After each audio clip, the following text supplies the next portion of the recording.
It's coming to that time of year again, unraveling the trauma of last year's Christmas, once again renewing a Christian tradition that seems to have lost all of its origin and meaning. So what's the actual meaning of Christmas? Presents! Copious amounts of lager! 10 feet deep in an overdraft, wearing a shitty party hat and a knitted jumper with a snowman that looks like an Eskimo's cancer-ridden ball bag? Us Brits have a plethora of things that we like to call traditions that make our Christmas time unlike any other around the world. All part of an experience that is extremely authentic. I genuinely believe this holiday was only made to give people something to look forward to in December. It's honestly such a horrible time of the year. I've fully convinced myself that December is the Latin word for depression. Christmas to me is like, come on guys, just deal with this horrible time of the year. Look, you get presents and alcohol that you have to pay for. Marvellous. It's like the world is just dangling this carrot of consumerism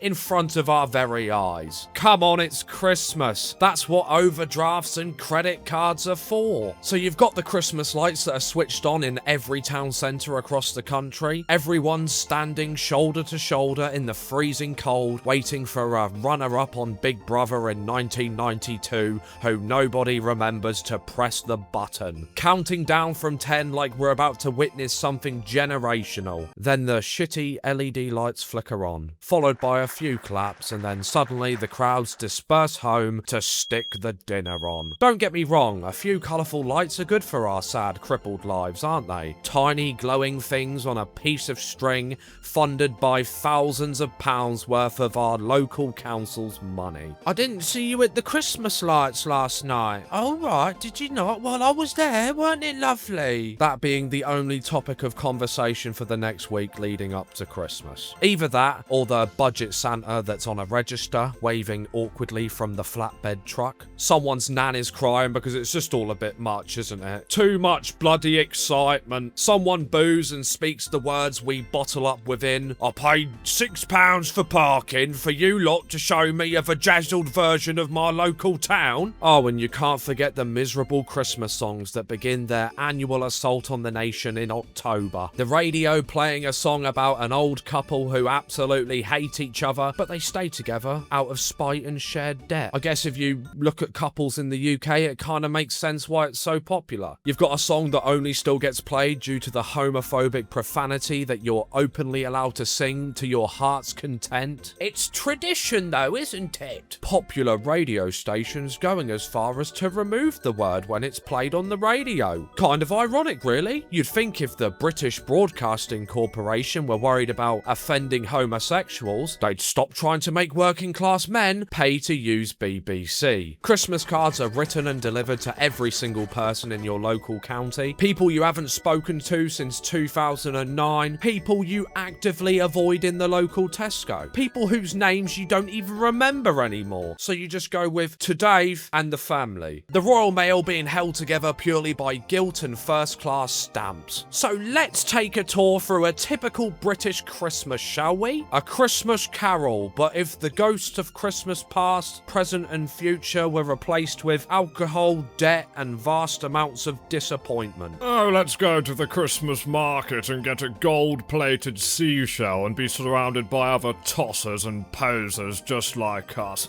The shops are absolutely chock-a-blocked. You think you're getting a head start on your Christmas nibbles in the few weeks leading up to Christmas, and you realise everyone has made the same decision. British hive mind has failed once again. You've got Paige here, a mother of 10 who's decided to bring all of her children to the weekly shop and has allowed the kids to take all of the toys out of the boxes in the toy aisle. The floor looks like if Katie Price and Michael Jackson had a double date autopsy. Navigating through Tesco's has become fast and refrigerated, reenacting Cool Runnings as you try to navigate the aisles. That bloody Christmas aisle appears overnight like a fungal outbreak in Slough. Tinsel, decorations, lights that will absolutely not work when you get them home. You grab a tree that looked admirable in the shop. By the time you get it home, it's an anorexic coat rack. Being an adult at Christmas is seriously stressful. Your work's decided this is a good time to restructure the entire company and offer you a metaphor metaphorical get stuffed instead of an annual pay rise. Your Christmas bonus ends up being a bourbon biscuit in the staff room, and you can't help but wish that you were a kid again, or dead. Because it used to be so easy as a kid, didn't it? You would reach for the Holy Bible, aka the Argos catalogue, and spend hours upon hours circling everything you wanted. The good old days where the only thing you had to worry about was your uncle or stepdad having too much Bucks Fizz. You would inevitably never receive anything you circled in the Argos catalogue, but you would receive a chocolate selection box from your uncle, reluctantly giving him access to your quality street in return. Look, the setup was there, it had to be done. My Christmas days as a child was amazing for the most part. Apart from the odd divorced parent situation and dealing with everyone's December blues, we all communicated, had a good time with people that we disliked. It was truly a magical time of year. However, it's something I tend to avoid nowadays. Conversations seem to only happen in direct messages or with your sniffed up cousin. I mean, it was bad back then, but everything's just so money oriented now. Why am I made to feel bad if I don't get someone something for Christmas? Is my love and appreciation not enough? And another iconic thing, school would take you to see the pantomime, wouldn't they? I've heard this is a predominantly UK thing, so essentially it's a show where a man prances around in like a gown and sweets are chucked like flaming missiles against your head. The story has no real plot, but you laugh and cheer along, shouting shit like, "He's behind you!" Then the geezer would be like, "Oh no, he's not." Gets the kids absolutely roaring. Kind of makes me think that he needs to stop being a bellend and just turn around. These days, the only thing behind me at Christmas is the weather and my overdraft. Not even my Uncle Dave anymore. Then you have the school nativity every single year. This year you've gone as a Welsh pocket puss,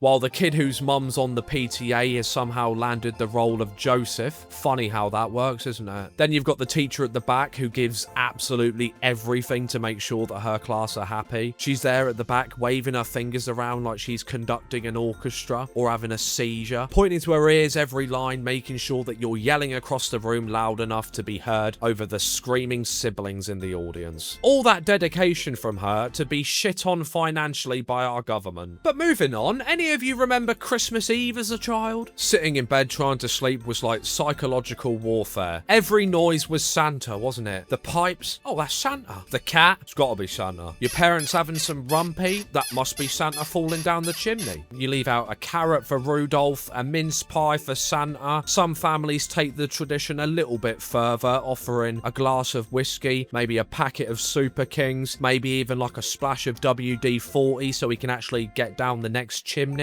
And let's be honest, Santa's not this magical British man with a sack. He's literally a Turkish Amazon delivery driver, isn't he? His sleigh being a moped, his sack is just an oversized pita bread. Lapland is essentially Istanbul. Downstairs, adults are wrapping presents at midnight, realizing they bought the same Lynx deodorant set 3 times for 3 different people. Advent calendars look like they've been in a drive-by. Someone's opened a bottle of Baileys just to give it a try. And then finally, the big day arrives. The day you've spent all of your money on, your food's physically falling out of your fridge and freezer because you've decided to host a Christmas dinner this year. You stress over how many packets of pigs and blankets 8 people will eat. Have I done enough stuffing? Dad makes an inappropriate comment. You're watching over Grandma to see if she will drink all the brandy again. Mum, you can't do that on your heart tablets. Take it out. Of course I bloody can. Yeah. Don't worry, you came prepared with 3 bottles of just-in-case juice. Then this is where dinner becomes a full military operation. Turnips, swede, carrots boiled into submission. One family member asking if you've got any cranberry sauce, but not that posh one, alright? Someone insists that the meat needs resting. Alright, Jamie Oliver, don't get your turkey in a Twizzler. Dad then makes another inappropriate comment about his meat needing a rest. Sprouts are prepared despite no one liking them. Personally, that's a perfect time for me because I love the buggers. My ass refuses to comment on the matter, however. Mince pies appear on every surface. By midday, someone is already eating and drinking themselves into a coma. Does that mean you've eaten all the biscuits in there?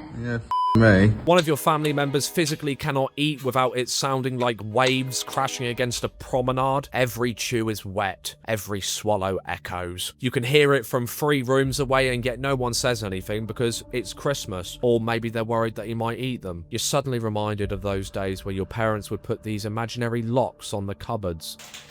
They're the Christmas biscuits! and you weren't allowed to touch any food because it was exclusively for Christmas Day. Parents would honestly rather that food goes moldy than anyone eats a single twiglet or cheese ball out of that tub. Yet by Boxing Day, they're physically forcing every bit of grub into your gob because they need to get rid of it before it goes off. Make up your mind, alright? Presents are opened while Granny documents the entire thing on her iPad. Who gave you that one, love? You did, Nan. You've just given it to me. Oh, right.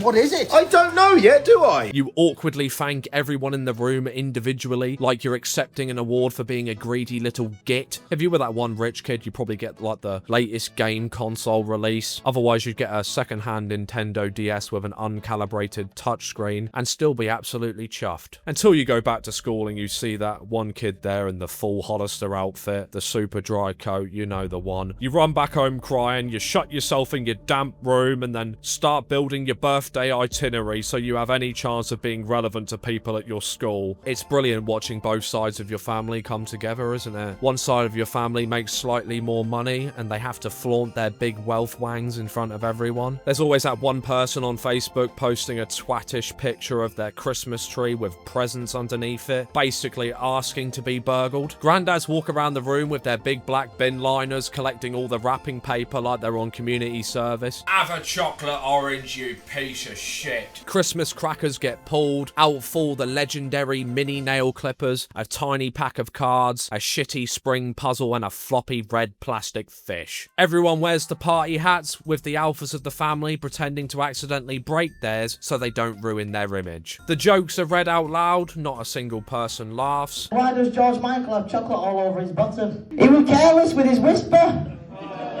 That bloody snowman movie's on. Then you've got the Queen's speech. Oh, sorry, I meant we've got the King's speech now, I suppose, which still feels wrong on so many different levels that I can't even comment on, as my freedom is something that I appreciate. Obviously not to be confused with the movie The King's Speech, unless King Charles has developed a stammer this year. This is immediately followed by at least one person refusing to watch it out of sheer hatred of the royals, demanding the telly be changed back to that song about the scumbags and the maggots.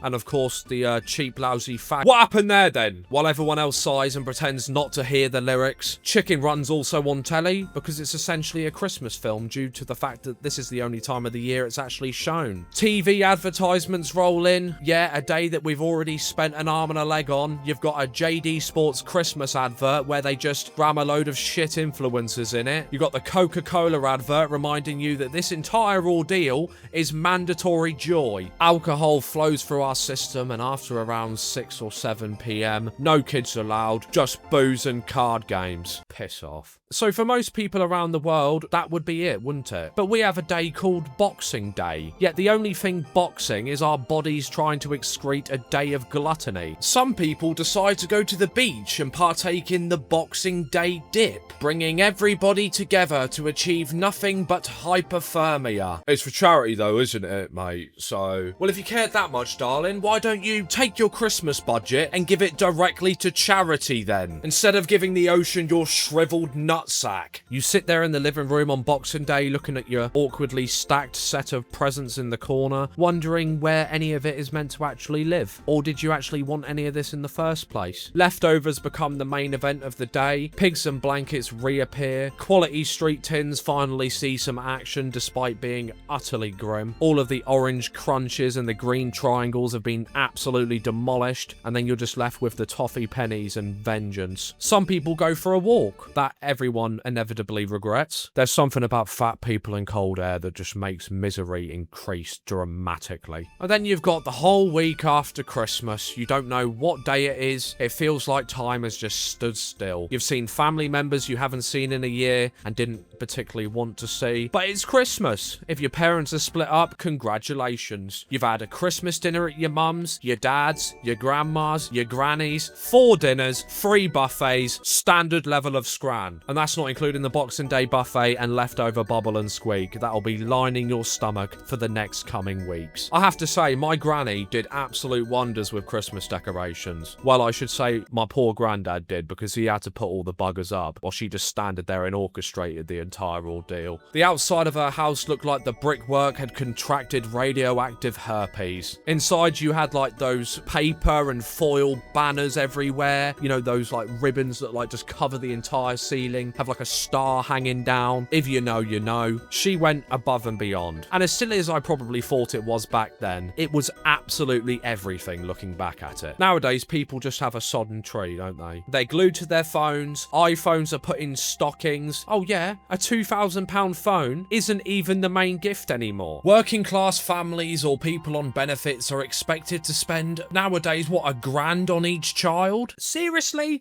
Get a grip. And if there's any of the younger generation watching this, don't take the piss out of people at school who didn't get a lot for Christmas. Your parents might have a lot of money, but they've clearly raised a little wanker in the meantime, haven't they? I often wonder what it's going to be like in a few years' time, you know? Perhaps we'll ditch Christmas dinner altogether and act a little bit more like Japan with their yearly KFC box meal. But instead it'll be like maybe a Turkish Santa on a moped delivering us a kebab feast. You'll forget the stress, the overdraft, the sprouts, and wait again for next year. I guess all I can say now is I hope you all have a lovely Merry Christmas. Gobshite.